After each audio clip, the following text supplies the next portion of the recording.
just wanted to get that started. Okay, looks like the screen share is good. Fix my camera.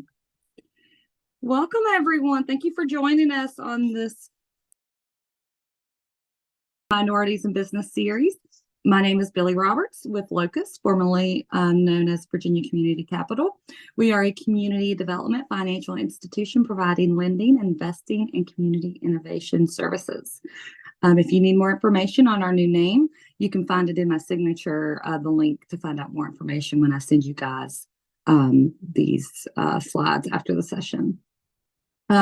We're so delighted to have you join us for this empowering 10-week journey. And those of you that have been here throughout all of the sessions, we're so glad that you're able to make it. And for anyone that's new, that this is your first time, we enjoy discussion. So please, you can either put it in the chat if you're comfortable with it or chime in at any time. I'll be leading this session today. This is a little different. Usually I have a presenter that will join us, but our presenter today had a conflict, so I will be doing that for you guys today. And again, you guys know I love discussion. I think that's the best part of all of this, is us sharing stories and experiences. So please, at any time you feel, and there's actually some discussion points through the presentation as well.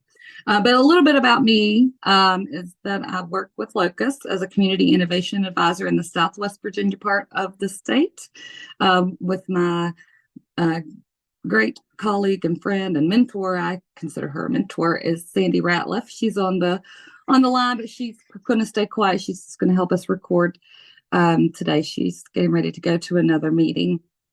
My background is in local government in community development, and I also dabble in some project management as well. So part of that is working with other businesses and helping them diversify as well. So community development is my passion, and I'm very lucky to be able to do it. So we are going to get started with the presentation. Today, we're going to talk about empowering women and minorities and achieving work-life balance.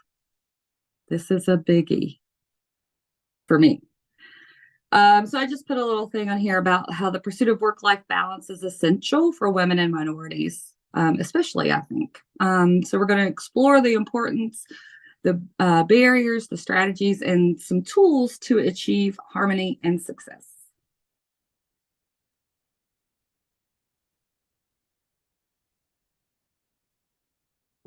Okay, excuse me. The importance of work-life balance. I think we all know that it's very important to our physical and mental well-being. Our work-life balance enhances our overall health and reduces stress, ensuring individuals can thrive both personally and professionally. It increases our productivity. Balanced lifestyles result in greater efficiency, creativity, and focus, leading to improved performance and job satisfaction.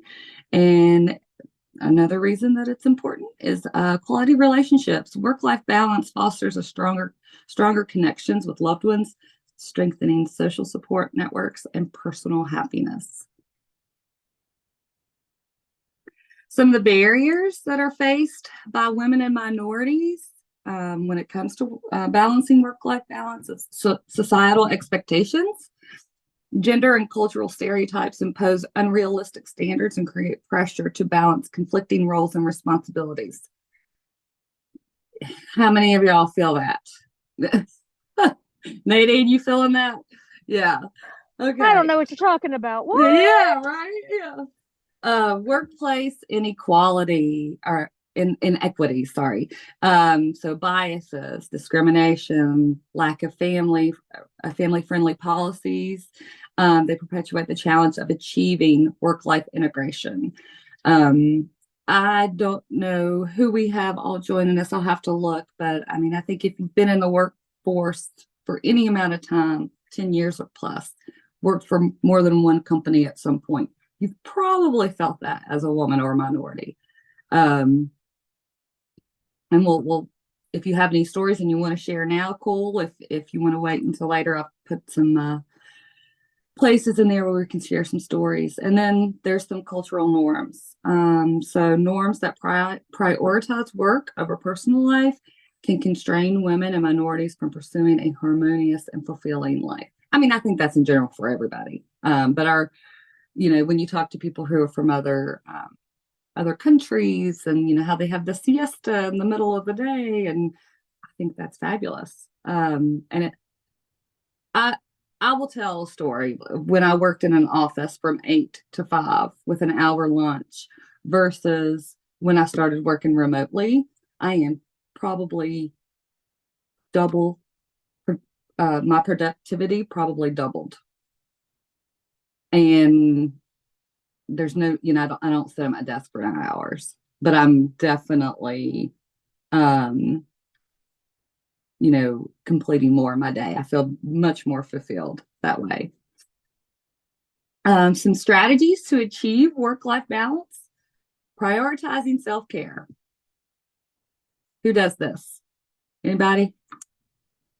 You prioritize it? Nobody. I mean, I think I dabble in it, but to prioritize it is, I think that's stretching it for me. So Here's my 2 cents on that. Yeah, come on, I Nadine. feel like as women, it's worse. It's harder for us to do this because we feel like we have to take so much care of everything else. Right, we're the last ones, right? So I find that, yeah. So I feel like we want to make sure our kids are fed, or that the whatever. And so we always are very strong about helping others. But as far as taking care of ourselves, I think that women are the worst at this. Absolutely. And I have a really strong group of friends, and we talk about this a lot. And that's something that we remind each other of a lot is,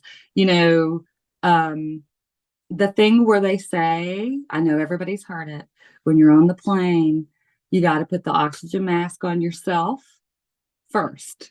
And that way that you're able to help the others around you. And it is true. It is so true, even in everyday life.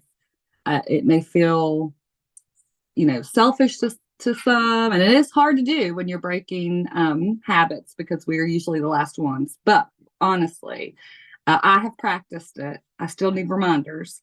But if you do prioritize, whatever it is, if you love to exercise, if you like to meditate, if you like to paint, you just have to nourish what you care about. And I know a lot of women in particular, because that's what this is targeted towards women and minorities, don't even know what they want or what they like.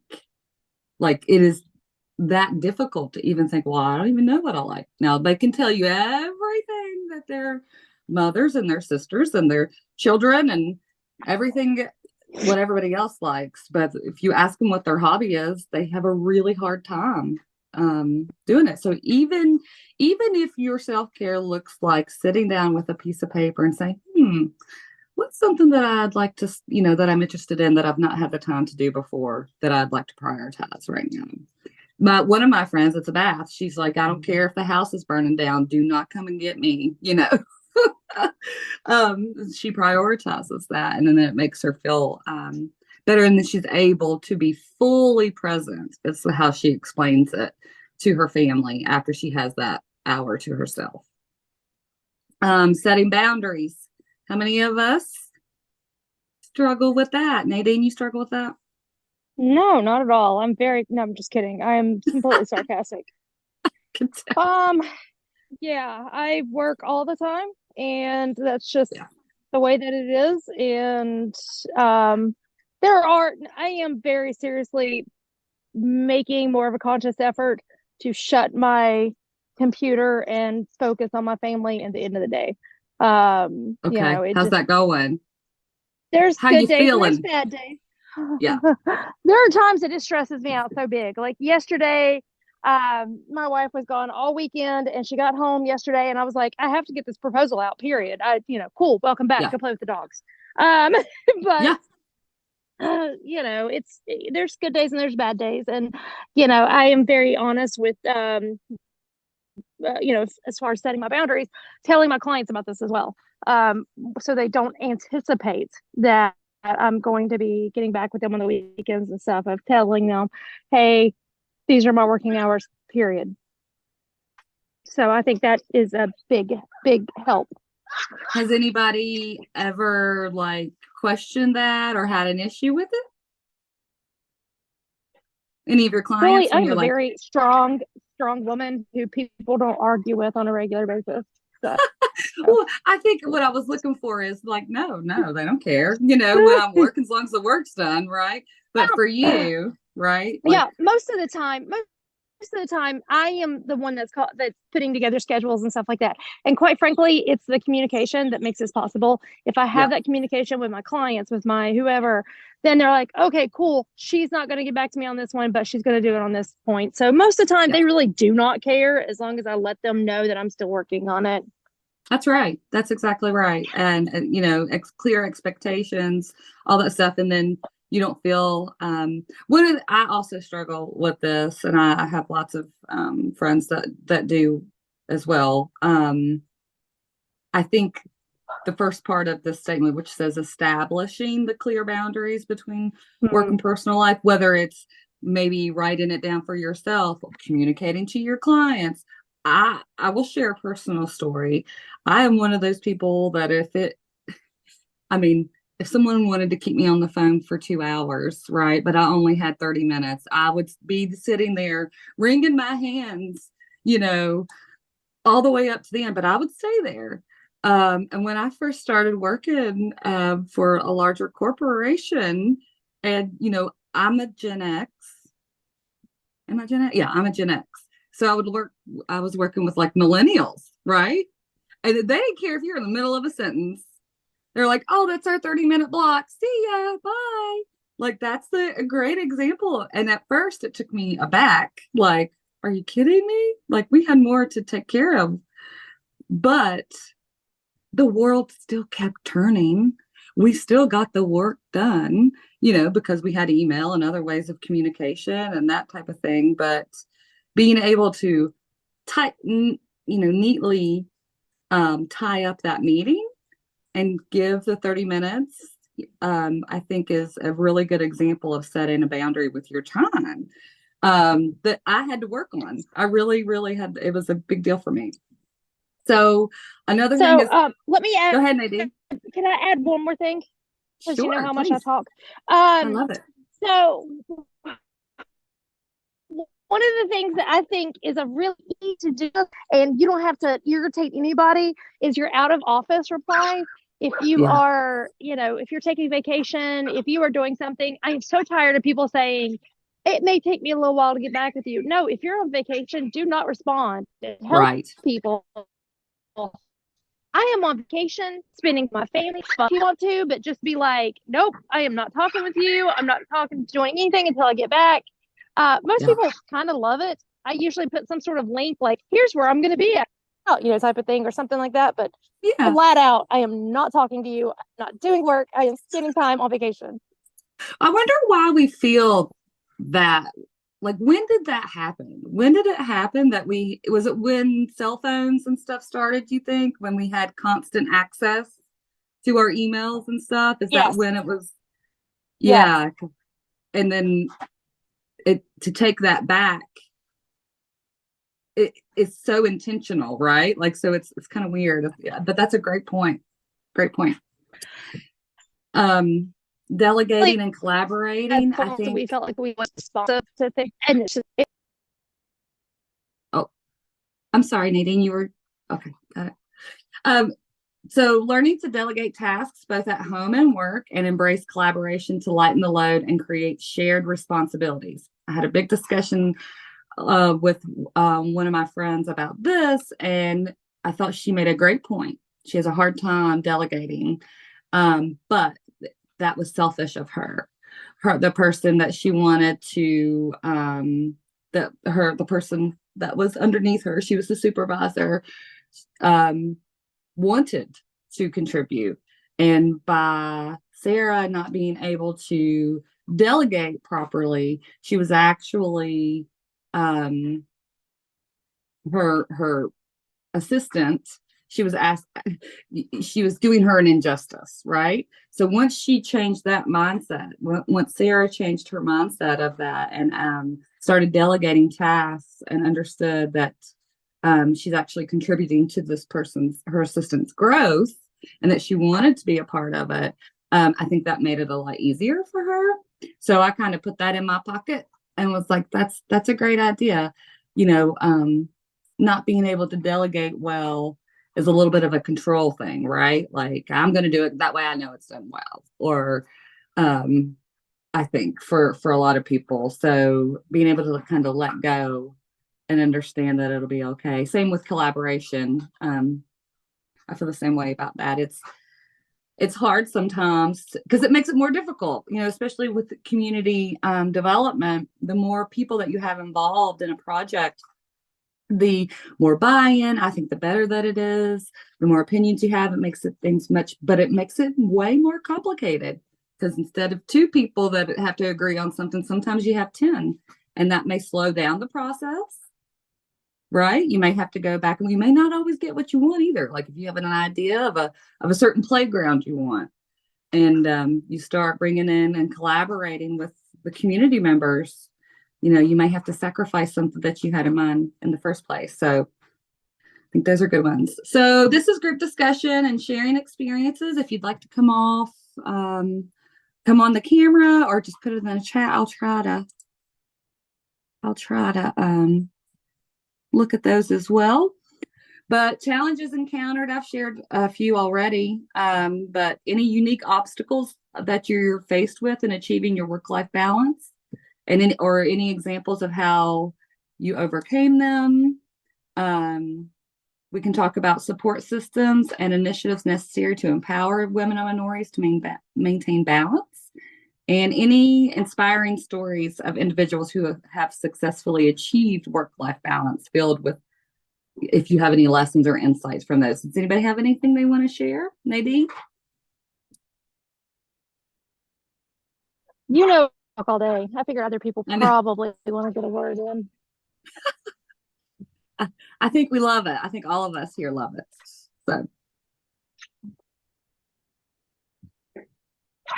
So you have anybody else, like, for real? I'm looking at the chat. I don't see anything unless I'm missing something. Let's see. Nope, everybody's still on mute and no cameras. So you go right ahead, Nadine. We'll talk it out. Okay. So I will tell you, one of the best things that I've done as a supervisor is to make it very clear to my employees that I expect for them to take time for themselves, take time for their family, to tell them very clearly, this is what I expect from you. I expect for you to not burn out. I want you to take vacations. I want you, and by being very obvious and like clear with that, it helps them feel guilty about it. And then it becomes like a normalcy thing. And I will tell you, they will be the first ones that point it out when I'm not doing it. Nice. I like that. I like that accountability there. No, I think that's great. So that's supportive measures, right, that you've set in place. And I love that. My friends and I, like I had said before, we try to remind each other when we need to take some, pay attention to maybe, life burnout. Like, kids, so there's work-life balance, but then when your life gets crazy, when you have kids and all this other stuff, sometimes you got to take a breather from that too. Well, and a lot of the things that I find are self-imposed guilt. So I will inevitably have one day where I have fixed the world. Everything is perfect. I have cleaned the house. I have bathed the dogs. I have done all my, it's one day of productivity bliss.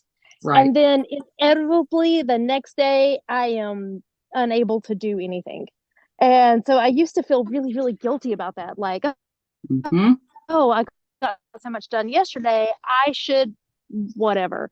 And I've had to have like conversations with myself of, you know what, you got a lot done yesterday. Today you need to refresh yourself. Maybe you need to go and ride around and look at some job sites or take some time to brainstorm. but I have to give myself grace in those moments. So same. And one of the things I have had to be intentional about is giving myself permission to rest. Is that not crazy? but it's you know, like we're so big. There's always something to do, right? Like to sit on the Yeah. couch. Yeah. Oh, I got So same.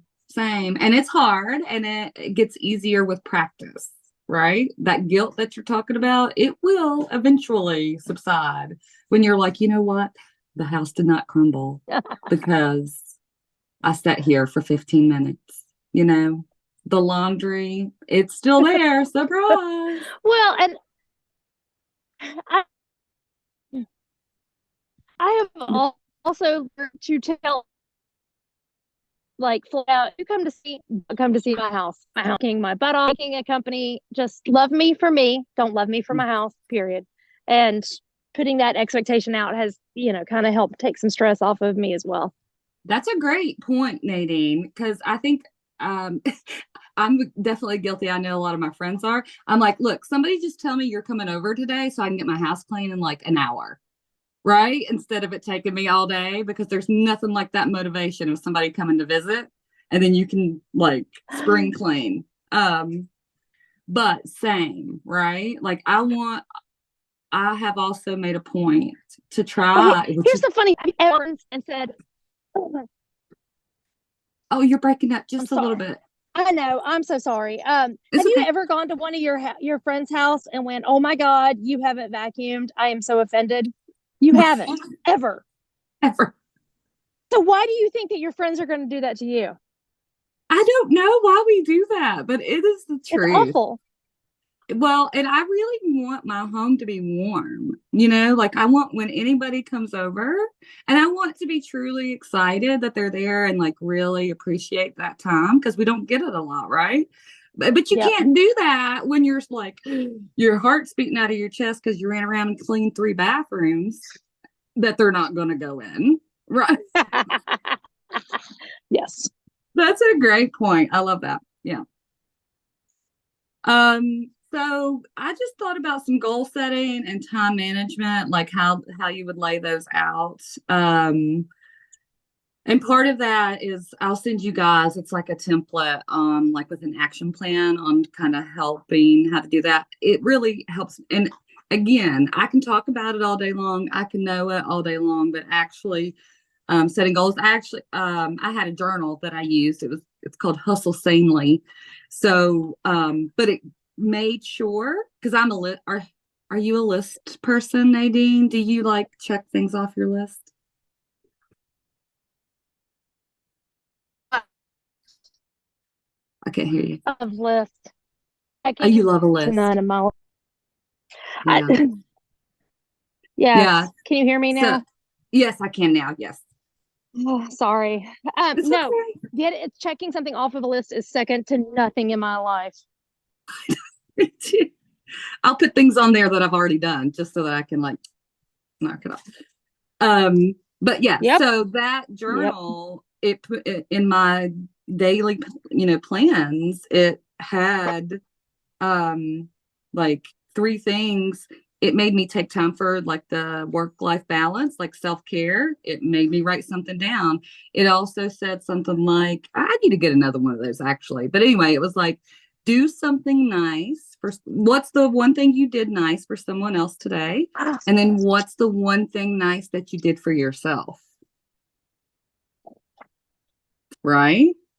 So that's hard to make sure you do that every day.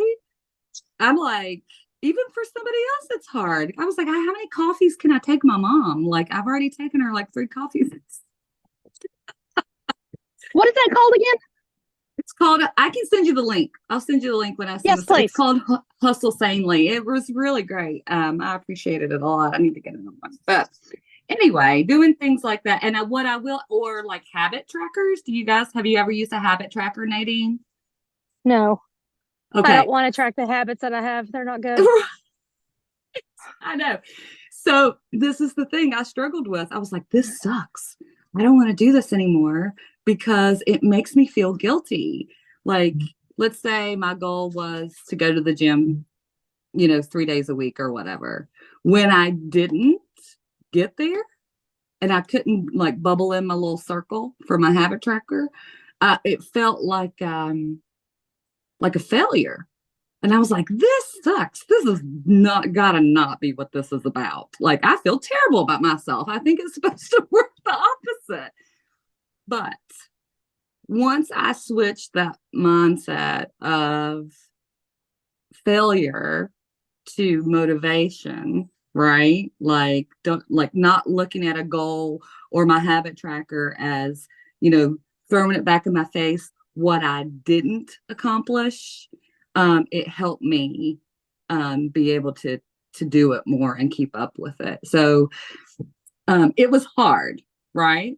It was really, really hard to stick with it. But once I did, you want to talk about feeling good about yourself when all your little bubbles are all bubbled in for writing in your journal, like simple stuff, just writing in your journal every day for 10 minutes or going on your walks every day, Nadine, once you do, you're like, oh my gosh, this is great. So time management strategies, let's talk about that. Does anybody have any good suggestions? Because I'm always willing to take those for time management.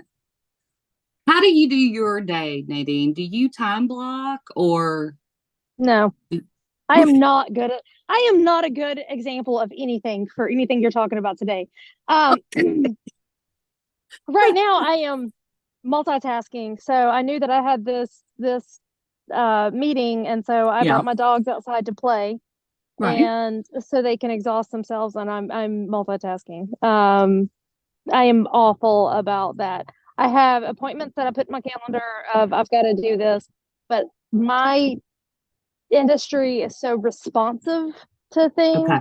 that I just do like these are the tasks I still got to get done. And there are times that I spend way too much time between getting things done. And I found that the best way I can do that is by communicating with my clients and being like, I'm really sorry. Yeah. It'll take a little bit longer. But yeah, I am absolutely awful at all of this. Okay. Right now I'm balancing like two contracts, right? So I'm split like between a project management job and then Locus stuff, right? So what I have found that works best for me, now this may not work for everybody, is I literally time block every hour of my day. Is that a little obsessive maybe? I don't know. No, Is that no, no. I mean, honestly, everybody says that that is the best way that you make sure that you set aside time that you need to do all the things. It is brilliant. It is proactive. It is all the things, but it is super difficult to do. Yeah, you're right. Especially in your and I will say sometimes it doesn't work out, right? I have learned to give myself some grace if it does. What it does for me personally is knowing I have a visual that I have looked down and I know for a fact the amount of time I have spent on each task that I need to complete, right? And if I go Mm-hmm. back and assess that sometimes, which, I will, I can say, oh my gosh, I'm spending way too much time here. Maybe there's a better way I can do this. Or, oh my gosh, I didn't eat any lunch. I didn't take my blocked out lunch this day. This is crazy. Well, and I've got a great story about that. It was one of my managers. We were working remotely, and it's when everything kind of first happened that way. And she said she found herself getting very bitter, like resentful. She was like, I don't even get a lunch, and then she sat down and she had a talk with herself. And she was like, why am I Mm-hmm. not getting a lunch?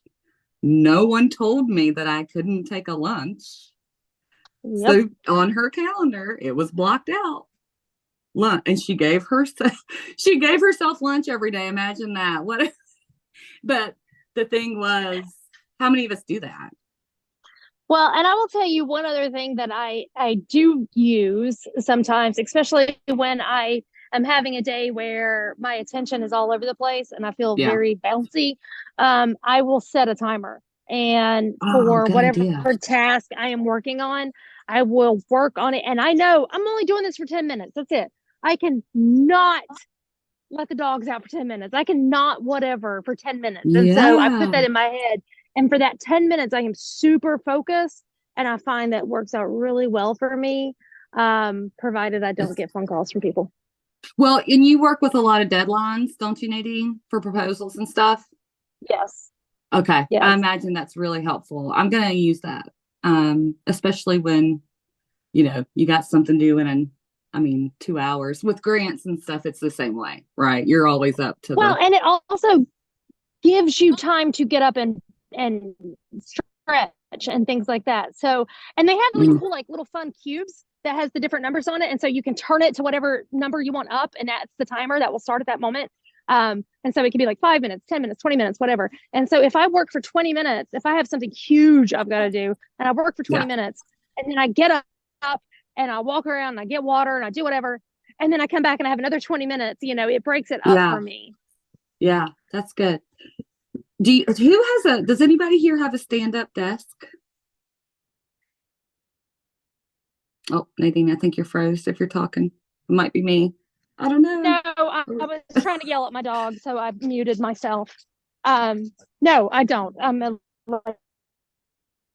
April does, but she doesn't use it much. Okay, I was going to ask what you thought about it. Oh, I think my Well, internet's mine's acting not up. really a whole desk. It's kind of like a fixture on my desk that I can raise, but Oh, it's not very user friendly. gotcha. I've been thinking about one of those. I think that might keep me on task too because I'm a stander. I'm not a great I'd, sitter. I'd like to have one of those treadmills that Yeah, goes under the desk. yes. That's some good work-life balance, isn't it? You can get our exercise, our steps in, right? Yep. My Yeah. problem is that I have a knee that doesn't work, so that's very difficult. Oh, yeah, that does. I had a crank in my knee one time. And I was angry. I was angry the whole time until it got better. Yes. Because we're busy. I can't be slowing down. Like, Oh, it makes me so yeah. angry all the time. I'm at the point where I have to go in and have something done about it, and I'm just so mad about it. Oh. So this goes into this conversation. You can give yourself permission to like slow down a minute. It's okay, right? Like the world's still gonna turn. Right, Nadine? She's not listening Sure. to me. Yeah. Nope. I'm listening. No, that makes me feel I no am. better. I really am. So we're going to just go ahead and wrap this up. And if you guys have anything else you want to talk about, let me know. So embracing work-life integration, you got to, we talked a lot about, mindsets and shifting mindsets. I think that's a huge part of it. Just shifting your perspective from balancing to integrating work and personal lives, finding synergy between the two, just figuring out what works for you. Where do you feel the most satisfied? Nadine mentioned guilt a lot.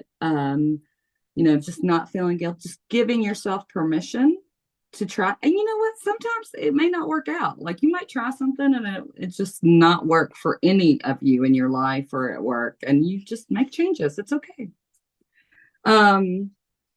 Promoting inclusive policies and workplace cultures that support diverse individuals in achieving work-life harmony. That's a good one.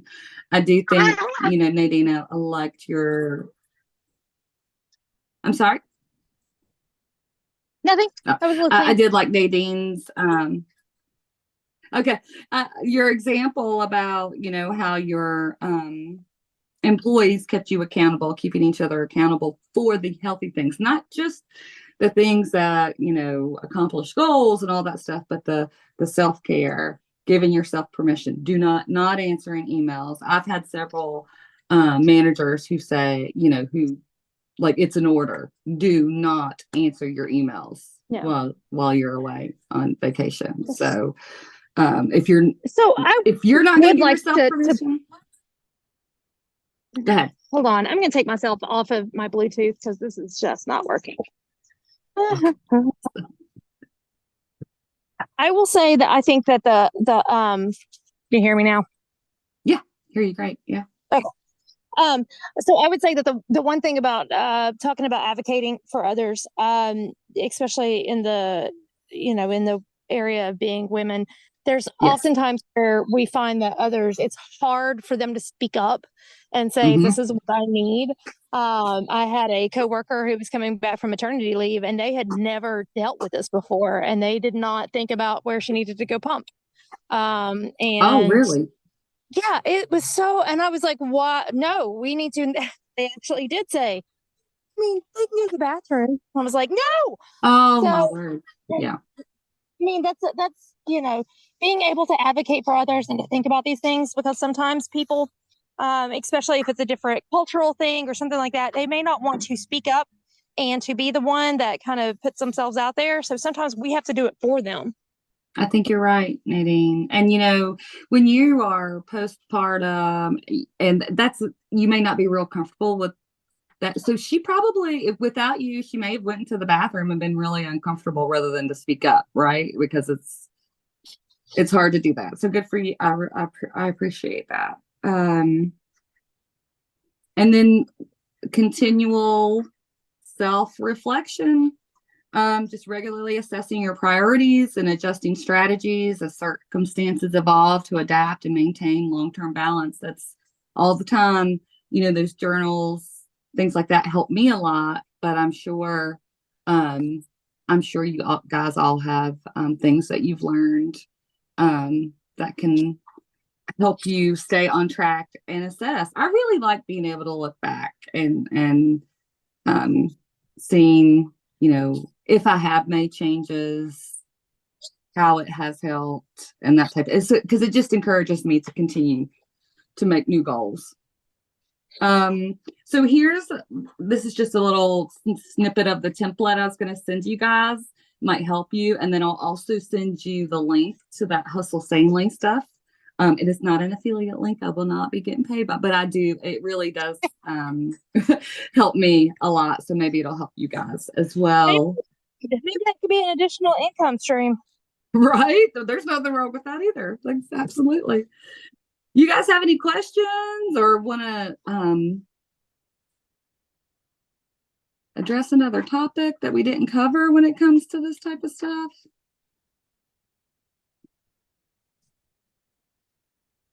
Are we good? How are we on time? Oh yeah, we're good. We're gonna go ahead and cut out early today since we've gotten through all the material. The next session, so next week we will not have a session because of Thanksgiving. Happy Thanksgiving, everybody. So the next session will be on Tuesday, November 28th. And I hope you guys can make it. It's going to be Kristen Goff. She is a PMP, so a project manager for Volvo Group Trucks operations. And she is going to be talking about leadership styles and emotional intelligence. And I actually saw her at a conference do her emotional intelligence in the workplace presentation, and it was wonderful. So if you have the time next week, please join us. But of course, if you don't, we'll go ahead, and if you can't for whatever reason, we'll go ahead and send out the slides, which I owe you guys last week and this week. So I will do that as soon as we get those uploaded and ready to roll. Anybody else want anything to say or have anything to say or any questions? Well, I thank you for always putting this together and to follow up with all that. It's really helpful. Oh, I'm glad that thank you guys for joining every week. I mean, I really do enjoy it. That my favorite part is that everybody kind of comes together.